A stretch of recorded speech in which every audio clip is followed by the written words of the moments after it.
अभी हम लोग देखते हैं सूक्ष्म निरीक्षण, मेहरगढ़ में जीवन मृत्यु। अभी मेहरगढ़ के घर का एक चित्र दिया गया है और वहां पे क्या घटा था देखते हैं हम लोग। चलिए देखते हैं। मानचित्र 2 पृष्ठ 13 में मेहरगढ़ ढूंढो, ये आपके लिए दिया गया। यह ईरान जाने वाले सबसे महत्वपूर्ण रास्ते बोलन दर्रे के पास एक हरा भरा समतल स्थान है। मेहरगढ़ के संभवत वह स्थान है जहाँ के स्त्री पुरुषों ने इस इलाके में सबसे पहले जौ, गेहूं उगाना और भेड़ बकरी पालना सीखा। क्या क्या किया उन्होंने? जौ उगाई, गेहूं उगाया और भेड़ बकरी को पालना सीखा। अभी यहाँ पर विभिन्न प्रकार के जानवरों की हड्डियां मिली। इनमें हिरन तथा सुअर जैसे जंगली जानवरों तथा भेड़ और बकरियों की हड्डियां हैं।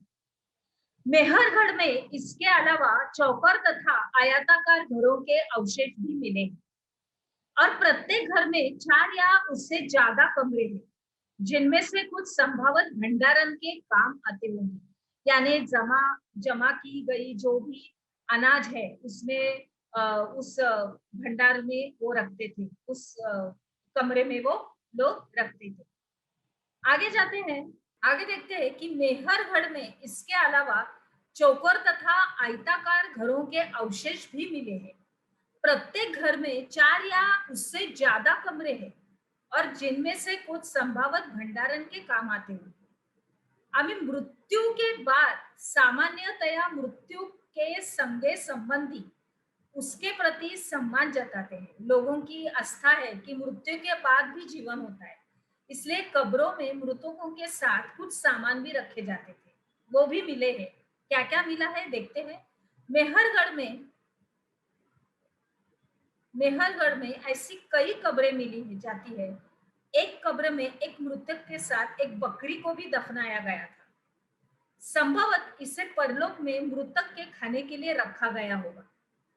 इस तरह से उनकी भावना है, उसके उनकी कल्पना है, उनके हिसाब से उनको पुराने काल में जो भी उनकी कल्पना थी उसके हिसाब से उनको उन्होंने दिखाया गया है। और वो जो दिखाया गया है, जो दफनाया गया है, जो पुरातत्ववादी ने उनको देखा तो उनको ऐसे लगा कि शायद उनको खाने के लिए वहां पे उनको रखा गया है। आगे जाते हैं। अभी यहाँ पे दिया गया है, देखिए मेहरगढ़ की कब्र का चित्र। क्या तुम बकरी के कंकाल को पहचान सकते हो? देखिए, चलिए आगे जाते हैं। अभी देखिए अन्यत्र। अभी और एक जगह पे हम लोग आए हैं, देखते हैं क्या है। अभी हमें जानकारी लेनी है। हमारा जो अध्याय है वो अच्छी तरह से हम लोग पढ़ रहे हैं और पढ़ते पढ़ते हम लोग बहुत सारी चीजें देख रहे हैं, जैसे भारत की है और भारत के बाहर की भी है। चलो देखते हैं। फ्रांस में गुफा में की गई चित्रकारी। चलो अपने एटमलास में फ्रांस ढूंढो। यह चित्र फ्रांस की एक गुफा का है और इस पूरा स्थल की खोज लगभग 100 साल पहले 4 स्कूलों के छात्रों ने की थी और इस तरह के चित्र लगभग 20,000 साल पहले से लेकर 10,000 साल पहले के बीच बनाए गए हैं। इनमें कई जानवरों के चित्र हैं। इनमें जंगली घोड़े, गाय, भैंस, रेनडियर, बारहसिंगा और सुअरों के गहरे चमकीले रंगों से चित्रित किया गया है। देखिए चित्र कौन कौन से हैं? घोड़े, गाय, भैंस, गेंडा और रेनडियर, बारहसिंगा, सुअर, ये है सब जानवर और उनको अच्छी तरह से चमकीली वाले ऐसे रंगों से चित्रित किया गया है। और इन रंगों को लौह, अयस्क और चारकोल जैसे खनिज पदार्थों से बनाया जाता था। यह संभव है कि इन चित्रों को उत्सवों के अवसर पर बनाया जाता था या तो फिर इन्हें शिकारियों द्वारा शिकार पर निकलने से पहले कुछ अनुष्ठानों के लिए बनाया जाता था। शिकार जाते हैं तब शिकार जाने से पहले कुछ एक विधि करते हैं, तो विधि करने के लिए वो लोग क्या करते होंगे? ये चित्र वगैरह बनाए जाते हैं, ऐसे अनुमान किया गया है, बराबर। या तो फिर कुछ उत्सव है, कुछ त्योहार है, तो त्योहार के वक्त ऐसे अच्छे अच्छे चित्रे बनाए गए, ये भी अनुमान है।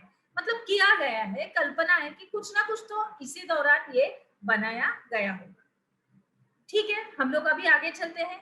क्या तुम इन्हें बनाने का कोई और कारण बता सकते हो?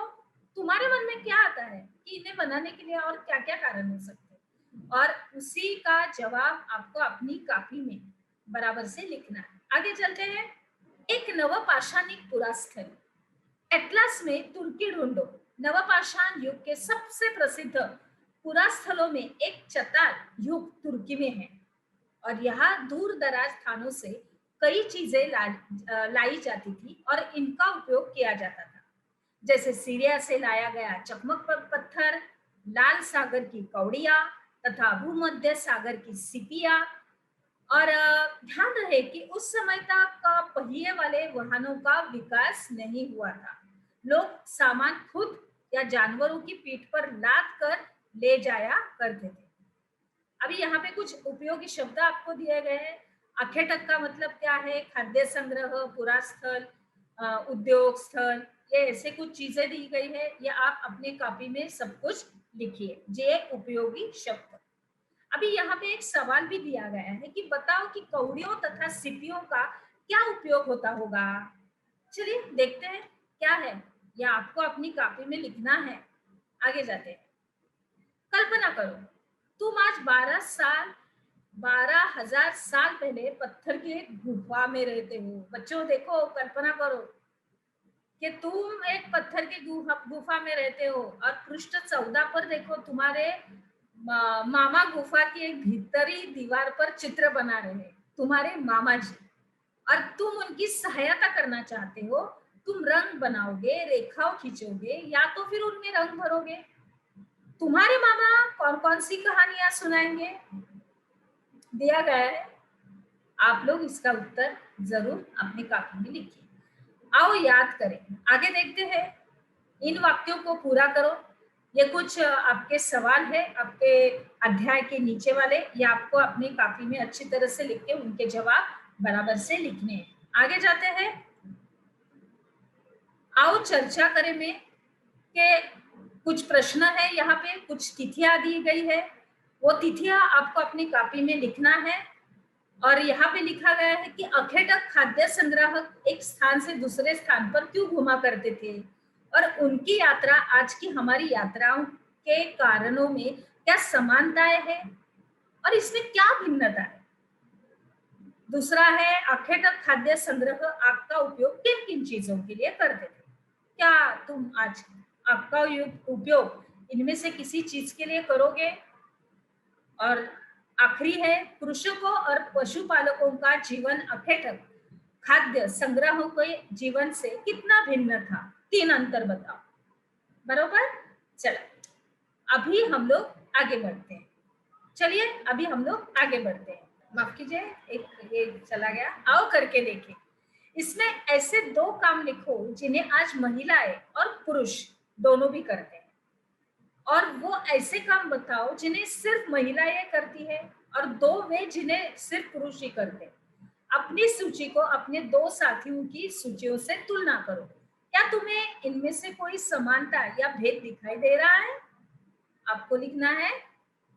आगे का है, तुम जिन अनाजों को खाते हो उनकी एक सूची बनाओ और इन अनाजों को क्या तुम स्वयं उगाते हो, और अगर उगाते हो तो एक तालिका बनाकर उनकी खेती के विभिन्न अवस्थाओं को दिखाओ, और अगर नहीं उगाते, अगर आप नहीं बनाते तो एक तालिका बनकर दिखाओ कि अनाज किसान से लेकर तुम्हारे पास तक कैसे पहुंचे। बहुत ही दिलचस्प है बच्चों, आपको बनाना है ये सब कुछ। चलिए अभी हम लोग अपने अगले अध्याय की तरफ बढ़ते हैं। चलिए।